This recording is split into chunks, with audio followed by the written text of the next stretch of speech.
Baik, ceritanya begini Mas Ari. Saya lagi ngerjain sesuatu, nulis-nulis dan lain sebagainya. Kemudian masuklah ke kamar, saya duduk di situ. Nah, disitulah eh, ada yang berbisik sama saya Mas Ari. Ada yang berbisik, bisiknya begini. Edi, waktunya kamu sudah di dunia sudah habis. Ini hari terakhir hidupmu, begitu. Saya yakin itu bukan jin ya. Saya yakin Allah a'lam lah. Intinya saya yakin ini bukan jin lah. Sehingga ketika saya mendengar suara seperti itu, saya itu tidak berdaya. Mau teriak, mau ngomong, mau minta tolong ke siapa, itu tidak bisa. Tidak bisa. Sehingga tiba-tiba saya itu melihat badan saya itu sudah kaku. Ya, kaku. Itu. Waduh. Jadi ketika tiba-tiba kayak orang ngerep-repan atau gimana? Ya. Jadi sebenarnya bukan kayak orang rep-repan Mas Hari. Sebenarnya ada proses di situ, ya. Ada proses itu di situ. Ada yang namanya proses sakaratul maut, tetap ada. Yang maksud saya tiba-tiba itu ketika ruh ditarik itu kerasa, setelah ditarik itu ruh itu kan keluar. Gitu. Jadi proses bagaimana sakaratul maut itu yang saya rasakan itu dari kaki. Ya Allah. Ditarik dari kaki. Dan rasa sakitnya itu, sakaratul maut itu seperti badan kita ditebas atau diiris-iris dengan ratusan pedang.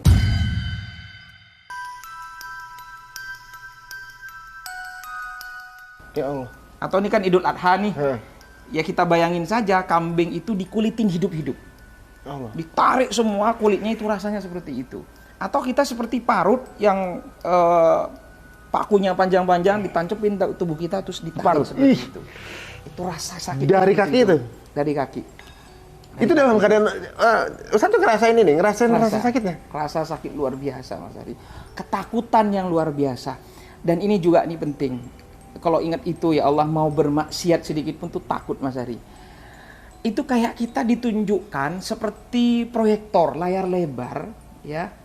Itu seakan-akan kita semua di proyektor itu melihat segala maksiat dosa yang pernah kita lakukan. Di bumi mana, di sudut mana, kapan kita bermaksiat, semua ditunjukin sama Allah. Di situ Mas Hari. Jadi kayak flashback semua tuh? Ya, flashback semua Mas Hari. Ingat semua dosa-dosa, malunya luar biasa. Apapun Allah tunjukkan di situ. Segala maksiat yang pernah kita lakukan, siapa yang kita sakiti, entah orang, entah keluarga, dengan lisan kita, dengan sikap kita dan lain sebagainya. Ini penyesalannya yang luar biasa yang menurut saya tak kalah sakit juga dari rasa sakit yang kita hari itu. Kemudian, nah ini benar dari hadis Rasulullah ketika sudah nafas di tenggorokan, itu ingat semua harta kita. Ya, sampai supaya harta saya waktu itu dalam kondisi ya diuji dengan ekonomi. Sampai harta saya uang 1.000 pun di saku, di celana levis belakang pintu pun ingat. Seakan-akan saya tolong itu semua harta saya infakin untuk menebus dosa-dosa saya. Saya pingin harta saya yang tersisa itu semua pingin diinfakin untuk menebus dosa-dosa saya Mas Ari.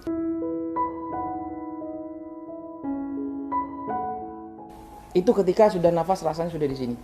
Itu apa ya? Saya rasakan sendiri tuh nafas dada itu nggak berdetak. Dada itu nggak berdetak, rasa sakit itu waktu sakaratul maut itu. Dan ruh itu keluar. Ketika keluar, saya seperti tertegun melihat jasad saya itu, badan saya itu kaku. Ya gimana mayat seperti itu? Nah itulah ternyata ketakutan itu bukan cuma ketika proses sakaratul maut, sampai ruh pun keluar, itu juga ada rasa ketakutan yang luar biasa. Nah ini nanti sebenarnya ini banyak kejadian Mas Ari. Mungkin nggak cukup saya jelaskan 1 jam 2 jam, tidak akan cukup seperti ini. Ini persis sebelum saya mendirikan pesantren. Ini juga yang menjadi energi saya, semangat saya mendirikan pesantren Tahfiz Motivator Quran Indonesia seperti itu. Ketika saya melihat jasad saya itu Mas Ari, tiba-tiba ada yang berbisik begini. Sebentar lagi kamu akan diurus, didatangin mungkar dan nakir. Itu juga nggak kalah mengerikan. Dengar nama mungkar nakir saja itu Mas Hari, itu mengerikan. Saya lari ke sana kemari, saya cari orang minta tolong supaya ruh saya kembali, supaya saya selamat, supaya saya hidup lagi. Ya Allah, hidupkan saya 3 menit saja ya Allah, 5 menit saja ya Allah, supaya saya bersujud kepada Engkau, supaya saya bertobat kepada Engkau, supaya saya melakukan kebajikan-kebajikan. Itu kan terekam di dalam Al-Quran. Dan memang benar di dalam Al-Quran itu, ketika manusia yang wafat meninggal, dia mengatakan, kok hidup saya seperti hanya pagi saja, siang saja, sore saja. Dan itu benar-benar saya rasakan, Mas Ari. Dan ini lagi Mas Ari, penting punya anak yang soleh-soleha. Di situ ada kedua orang tua, ada orang tua, suami istri, Mas Ari.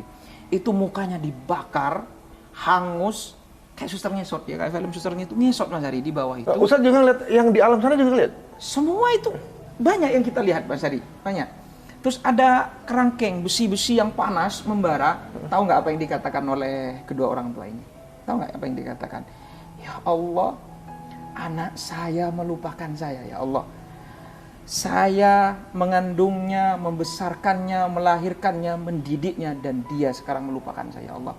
Aku terlupakan, ya Allah. Aku terlupakan hari ini. Itu merintih-rintih menangis, Mas Ari. Nggak didoain gitu? Nggak didoain sama anaknya. Mungkin anaknya juga bermaksiat di dunia. Ini penting mendidik anak untuk supaya akidahnya kuat, agamanya kuat, Qur'annya kuat sebelum yang lain-lain. Ketakutan saya itu nyari masjid, Mas Ari. Yang saya cari akhirnya masjid. Nah ini penting umat muslim untuk cari masjid gitu kan ya. Cari masjid, saya masuk ke masjid, Mas Ari, adem, ada cahaya, Mas Ari. Duh, saya merinding tuh kalau ingat tuh, nangis saya, ya Allah, ya Allah, ya Rabbal. Tapi orang nggak ada yang lihat? Nggak ada yang lihat saya semua itu. Nggak ada yang lihat saya. Terus di situ ada anak-anak muda yang lagi pegang Quran, Mas Ari. Yang lagi pegang Quran. Ya. Ada yang lagi pegang Quran, kemudian wajahnya bercahaya. Tuh rasanya itu kayak tembus ke langit. Saya di pintu masuk itu kaget karena mencari pertolongan supaya saya hidup ke dunia. Saya ngeliat itu, nangis saya. Itu indah, mulia, berwibawa. Pokok dengan segala kemuliaan yang saya lihat tuh, ini asik banget nih orang gitu. Indah banget, wajahnya berseri-seri. Saya bertanya dalam diri saya itu bertanya, ada jawaban. Nggak tahu siapa, pokok ada jawaban, ada suara begini. Itulah orang yang hafal Quran. Itulah orang-orang yang mencintai Quran. Itulah orang-orang yang memperjuangkan Quran, Mas Ari. Itu bahasanya begitu. Itu bercahaya. Dan ini bahagia banget orang ini. Wajahnya berseri-seri. Saya jalan, tapi yang diantara yang paling bercahaya itu adalah gurunya. Ada kiai, seorang kiai di tengah itu yang ngajarin Quran. Itu yang paling bercahaya, Mas Ari. Saya pergi ke mimbar, tempat imam sholat. Saya sambil nangis, saya berteriak, Mas Ari, di situ. Saya nangis, ya Allah, berkali-kali saya ngomong, ya Allah, hidupkan saya walaupun 3 menit, hidupkan saya walaupun 5 menit. Kalau sebelumnya saya pingin taubat gitu, pingin beribadah sama Allah gitu. Tapi ini beda, saya mintanya sama Allah beda. Ya Allah, jika Engkau izinkan saya hidup di dunia 3 menit saja, 5 menit saja, saya ingin taubat, saya ingin zikir, saya ingin sedekah, saya ingin semua kebaikan-kebaikan saya sampaikan kepada Allah. Saya ingin hidup, ya Allah. Saya ingin balik ke dunia, ya Allah. Baru saya terakhir ingat dalam diri saya, ya Allah, jika Engkau izinkan saya hidup, ya Allah, 3 menit saja, 5 menit saja, ya Allah, izinkan saya hidup di dunia ini, ya Allah. Saya akan perjuangkan Quran hingga akhir hayat saya, ya Allah. Saya akan berjuang untuk Quran. Saya akan wakafkan hidup saya untuk Quran, ya Allah. Itu doa saya sama Allah, Mas Ari.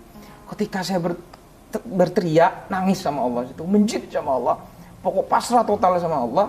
Saya sudah sampai lupa pada diri saya sendiri, sampai saya lupa siapa saya sampai lupa apa yang terjadi karena saya hanya hati saya, ya Allah, minta hidupkan saya di dunia. Saya wakafkan hidup saya untuk Quran. Saya akan perjuangkan Quran sampai detak dan jantung saya yang terakhir, saya janji saya sama Allah. Tiba-tiba ruh itu balik, Mas Ari. Saya itu kayak lagi tidur, langsung bernyawa lagi. Saya bernafas, saya gemetar berjam-jam gitu, ketakutan malam itu, Mas Ari.